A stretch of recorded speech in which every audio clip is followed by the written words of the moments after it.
Hey everyone, welcome back to the channel. I have got an interesting setup here because of how the sun is coming through the windows. But I wanted to come in and talk about colloidal minerals. So today's episode is all about colloidal minerals. Should we take them? Why should we take them? When should we take them? Etc, etc. And as usual, my life is chaotic with the doggos here and all of the things. If you don't know, I have 7 children and I'm traveling Australia, which is why I'm in the car. And we are exploring this beautiful country of ours. Now, if you're new to the channel, my name's Christina. I'm a naturopath, herbalist, life coach, as well as carnivore, and this is where I share about all of those things. Now, remember to like and subscribe to continue to see this type of content. I would love to have you over here, and if you do have questions, please pop them in the comments, because again, I'd love to make a video on it for you so that I can come and chat about this with you. Now, colloidal minerals. I was asked in my carnivore support group what my thoughts are on colloidal minerals and if I think everyone should take them. And the answer to that question is like pretty much every other question that people ask me is it depends. And it depends on a whole range of different things. And those ranges of different things are multiple different moving parts. So for example, colloidal minerals really is just minerals that are of a particular size. So colloidal refers to the size of the actual mineral. And the mineral, of course, is referring to minerals. Now, there's all sorts of different types of colloidal minerals out there, and I will put into the comments the ones that I personally recommend because they're ones that I've used, ones that I have studied, ones that I have looked at. That doesn't mean that there aren't other ones out there that are great. It just means these are the ones that I specifically have used with my own family, have looked at, and are happy to recommend because of my knowledge and working with them. Again, it doesn't mean that other ones aren't great. So I'll put those in the description below if you want to go and purchase any of those. But when it comes to colloidal minerals, we kind of have to go on this journey of understanding why would we need colloidal minerals. And the reason is multifaceted, one of which is that our soils have been quite depleted. So we have moved really far away from our traditional farming methods. Now, the way that we used to farm essentially was we used to grow our vegetables and our foods and our animals along the sides of the banks of the river. And there was this cyclic nature to nature. And about every 7 years or so, there would be a flood. And that flood would bring all the minerals from the riverbank and the riverbed up to the top, and it would plant it back on the soil in which that flood, was touching and around the edges of those riverbeds. Now, it would bring those minerals back up and put them into the soil, so we would be able to access them through our food and our animals.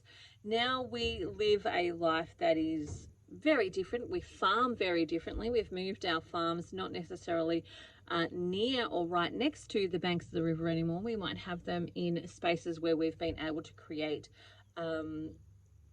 where people aren't really living because there isn't necessarily a water source there, but we can truck water in. We've built infrastructure to move water to where that agricultural need is in order to water those plants and animals and so on. So we've built infrastructure that's changed our necessity to farm right near water.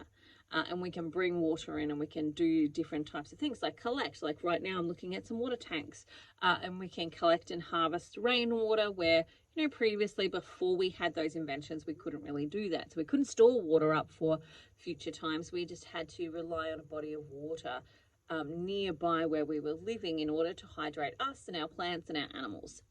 And so that's changed with the development of infrastructure. Now, that then means that our soils, along with many other farming practices, have changed, and they're much more depleted than they have previously been, because again, we've done things like monocultures where we've got big stretches of land that's dedicated to one type of plant. So where I am right now, there's cane fields, so sugar cane fields, and there's oodles and oodles of stretches of them. And sporadically throughout that, what we're going to see is that, a little bit of the cane has been removed, and they put in some peas for a little bit to try and replenish and put nitrate back into the soil. But that really is a limited approach to farming, in the sense that it's looking at 1 to 2 minerals versus the hundreds that we actually need. And in the human body, we actually need what is known as trace minerals. Now, trace minerals are It's just that we need a trace amount of this particular thing in order to be able to activate or do something else within our body. So for something to actually happen within our body, we need a trace amount of this particular mineral in order for that to actually happen. So for example, we talk a lot about magnesium. Now, magnesium is an absolutely beautiful nutrient, but if we don't have enough boron, for example, we're not going to necessarily absorb as much of that magnesium. Same as if we don't have enough calcium, we're not going to be able to absorb that. And if we don't have enough calcium, or we don't have enough phosphorus, we're not going to absorb the calcium, we're not going to be able to absorb the magnesium, etc., etc. And we have thought that we were super clever in the sense that we don't know what we don't know, but we think that we know far more than we actually do. And so we have done targeted approaches on these particular types of minerals, which is why you could go to a pharmaceutical company or a chemist or whatever it's called in your country, where they sell medication, and they might sell these minerals as well. So a health food store might sell those minerals as well. And you can buy one or two of those minerals. So you can go buy some magnesium or different types of magnesium. But we've taken it out of what it was originally in, which was like a whole food source. And so traditionally, we used to get those trace minerals through our food and through our water supply. So not only did we eat food that was grown or raised on the land near the banks of the river that was full of minerals, we also drank from that river. And that river, like really living water, has minerals in it. Water that is vibrantly alive is packed full of minerals. And for many of us, we live on council water or municipality water, like water that is provided by our government infrastructures. So we might have tap water that has got fluoride in it, that has chlorine in it, and those are not necessarily beneficial to our health. And so for those of us who are actively working to eliminate some of these toxins within our bodies, what we might have done is get some water filter systems. Now, one of the premium water filter systems that a lot of people will have, excuse me, is that it? Yeah, it is. Okay, so a premium water filter system that a lot of people will have is a reverse osmosis water filter. Now, reverse osmosis is absolutely fantastic at taking out things like the fluoride and the chlorine and other chemicals that might have been put into that water source in order to prevent growth of bacteria and so on. And this false belief that fluoride is actually the thing that's going to make us have better teeth. It's not. It's not the right type of fluoride anyway. And so we actively take that out. Now, if you're using a reverse osmosis filter, you're also going to be losing any minerals that might have been in that water as well. So while there will be things like fluoride in there, and there'll be chlorine and some other chemicals may have found their way in there, the reverse osmosis is going to actually take that out. It's very good at doing that. But what it will also take out is any minerals that were in there as well. And so what we have, and what I see in clinic now, is what I call the dehydrated hydrators. Now, somebody who I would consider as a dehydrated hydrator is somebody who has signs and symptoms that are aligned with dehydration. Like they're always thirsty. They've got headaches. They've got, breaking down of their teeth, for example. They've got a lot of issues around that sound like, oh, you really sound like you've got dehydrated, but they're drinking plenty of water. Like when I ask them, how much water are you drinking? Well, they might be drinking 2 to 3 liters. And, of course, I've checked their blood glucose to make sure that they don't have diabetes, and that's why they're drinking so much water. And, they're really, really active, fit types of people. And often it's because they're dehydrated, because the minerals help the water molecules actually enter into the actual cells. And so they constantly are feeling dehydrated, and their body is giving off signs and symptoms that they are dehydrated because they don't have enough hydration, because the minerals are devoid in their water. And so because of that, what we need to do is consciously bring those back. And there are some beautiful filtration systems where you can filter out the junk and then you put back the minerals. Like if I was going to buy a filtration system, that would be the one that I would really go for. But other than that, if you don't have access to one of those, but you do have some filtration happening, I would be then putting in colloidal minerals so that we're replenishing some of those minerals that we're actually losing from our water source because it's not there anymore. And so when the question is arisen to me or asked of me, do I think everyone should take colloidal minerals? My answer is predominantly majority of people probably do. So I would say maybe 80-90% of the population probably do. Now that all depends on how is your food grown now. Like if you're carnivore even, are your animals raised on minerals? Like are they given minerals? Are they raised on land that's packed full of minerals? Like how are they raised? Because that will depend on whether that animal actually has those minerals available to it. Are they drinking from a fresh water source, or are they drinking from tap water that has been chlorinated and fluorided and all of the other things? Like that's a legitimate question. The same with if you're eating plants. How are those plants raised? What land are they raised on? Now, something that I want to bring up is, I have a beautiful farmer that I hopefully will have on the podcast one day, and we'll talk about regenerative farming. But if you've got a farmer that is really invested in the soil and invested in what's happening within their soil and their animals, and that doesn't mean that not all farmers are, it just means that they might have a different focus and they might have a different way of looking at things, and they may still be a little bit in the commercialized world of thinking when it comes to agriculture and soils and all of that type of stuff. And so if you have, and this is the thing, is I have organic farmers and I know organic farmers that they're not all equal. Just like not all naturopaths are equal. You can go and see a naturopath and she's going to tell you to be vegan. You're going to come to me and I'll tell you to be meat-based. And so not all are even. They have different philosophies, different focuses, different things that they're looking at. And they see things from a different worldview. Now, the same can happen with organic farmers. So I've met an organic farmer who said to me the only way to get fatty cows, or to get cows that have got good amounts of fat on them, to feed them grains. And, alternatively, I found organic farmers that are like, no, if you've got really healthy grass, like that's, super duper awesome. And the minerals are in that grass and in the ground and in the grass and so on. If you've got that, you'll be able to have, nicely fattened cows off of this grass, and you don't need the grains for that. And so, we've got people from different perspectives, and that's because what they're looking at is different things. And some of the farmers that I work with, they're really super duper, like, they're hyper focused on how is my pasture going? Like, am I looking after my pasture? Because everything comes from that pasture and that soil. The grass that's there comes from that. The herbs that are there come from that. Like, everything comes out of that space so that then you can nourish the animals, the plants, and everything else that's coming off of that. Now, if you're eating meat that's coming from a farm like that, then you may not actually need any minerals because you will be receiving plenty of that through your actual food source.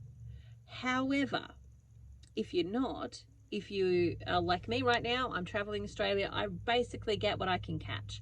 Like what I can find at the supermarket, at the local shops, whatever is available is whatever I get available. So I can't be as picky and choosy all of the time about what meat I'm having and so on. I can't sit and question the farmer when I go to Woolworths or Coles or Aldi or any of the other stores that are producing meat. I can't ask those questions of the farmer that would give me the information. And so on the flip side, I probably want to be more proactive, and therefore colloidal minerals are something that I personally take. It's something that I give to my children because, we don't have that pristine lifestyle at this point in time.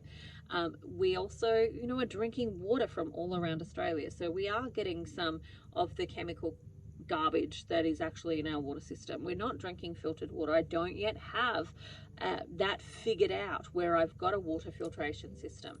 So I want to make sure that we've got extra minerals to help us remove that toxic waste that will be coming in through our water supply. But even if I had reverse osmosis filtration, I would want to add colloidal minerals back to my water so that I'm remineralizing our body. And some of the signs that you can look for if your body is not mineralized and if you are struggling with minerals is if you've got a headache all of the time. Like even if it's just a dull headache that's there and it's constantly there, that can be a sign of low mineral uptake. If you're drinking a lot of water but you don't feel like you're really hydrated, and it's not a blood glucose issue, so you've checked you don't have diabetes, that can be a sign that you're low in minerals. If you've got tooth decay, that's a surefire sign that you are low in minerals. And we want to look at that from multiple different levels. So I might do a video on that on its own. But we want to get that from our food as well as, through these minerals. We want to make sure that we've got the basics of those minerals. If you've got low bone density, so let's say you're a woman that's reached menopausal phase, you want to make sure that you're putting in colloidal minerals to help keep your bone density nice and strong as well. Especially as our hormones start to change, we then have some differences that we need to make within our lifestyle so that we can keep our bone density nice and strong. And one of those is making sure that we've got plenty of minerals to do that with. There are lots of other things that would trigger, like muscle cramps, for example, twitching. I can say majority of chronic health issues, so if you've got a thyroid issue, if you've got adrenal issue, you're going to need some minerals with that. So again, if you've got chronic fatigue, or you've had adrenal fatigue, then you likely need some minerals, because the adrenal system alone, or if you live a high stress life, for example, the adrenal system alone needs minerals, vitamin C and fat in order to replenish that adrenaline and to keep it working and keep it pumping. And so you definitely need colloidal minerals for that perspective. Now, if, for example, well, let's put it this way. So when people ask me what supplements do I recommend, there are very few. Like, really, most supplement companies would not want to work with me because I basically tell you how to not have these supplements as much as possible. Like, there are some that we're going to need to replenish simply because we're just not getting them in our food sources. But majority of the things, or you've had a chronic health condition that's led you to where you currently are, and we need to replenish that and rebuild that. Now, if that's the case for you, then we also need to look at these minerals as well. But there are very few supplements that I would recommend for long-term health. Electrolytes may be one of those ones that I think that everyone should have in their cupboard and corner. Certainly you want it for the beginning of carnivore, as your body is starting to make that transition. As you start to do things like fasting, you'll want that as your body is moving over into ketosis, especially if you've got insulin resistance and you haven't really been able to get into ketosis.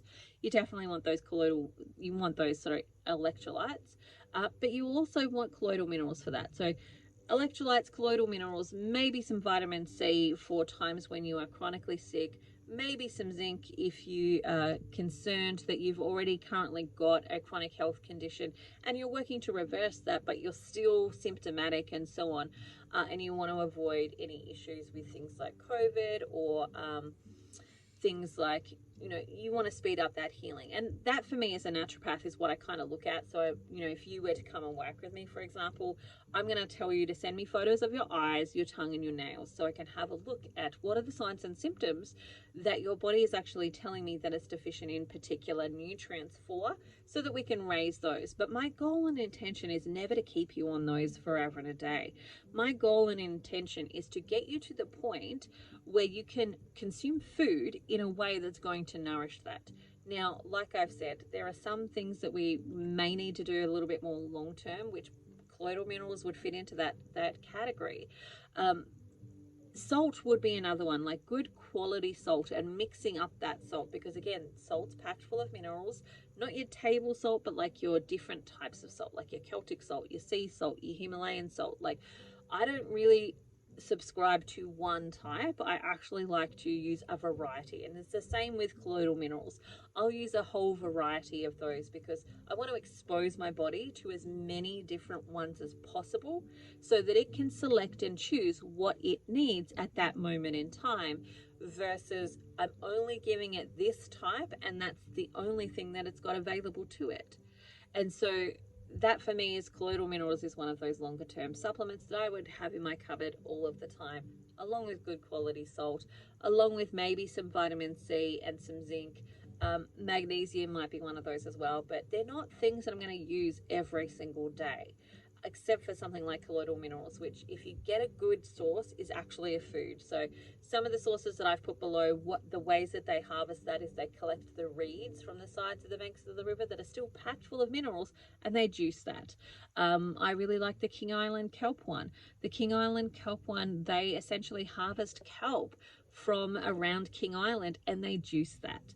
And that's going to be packed full of iodine. So if you are somebody that struggles with thyroid, then adding that one in is going to give you some of those iodine rich nutrients and some of the cofactors for absorbing iodine.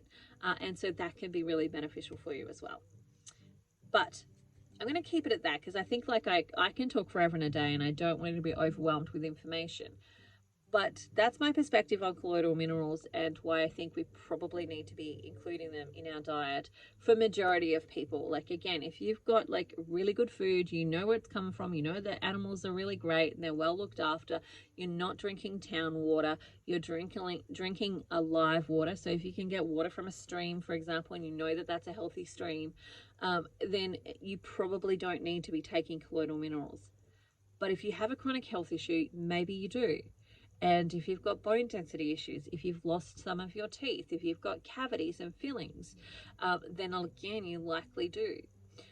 And so that's just some perspective to think about when I'm thinking about carnivore or any dietary protocol. So whether it be keto, carnivore, low carb, high fat, whatever it is that you're actually doing, these are things that need to be tweaked and adjusted. And this is often where people will say, that didn't work. And it's because they only think about it from the food perspective and they don't take into account all of these other moving parts, like where your food's grown, how it's raised, how you're managing stress, what type of stress you've got, whether you've got gene mutations, all of that type of stuff comes into how to best tweak and change and arrange it to suit your body the most efficiently. All right, that's it for me today. I hope you have the most amazing day. If you want to come and work with me, I'll put the link in the descriptions and I will look forward to talking to you again soon. Bye for now. I hope you have an amazing day. See you next time.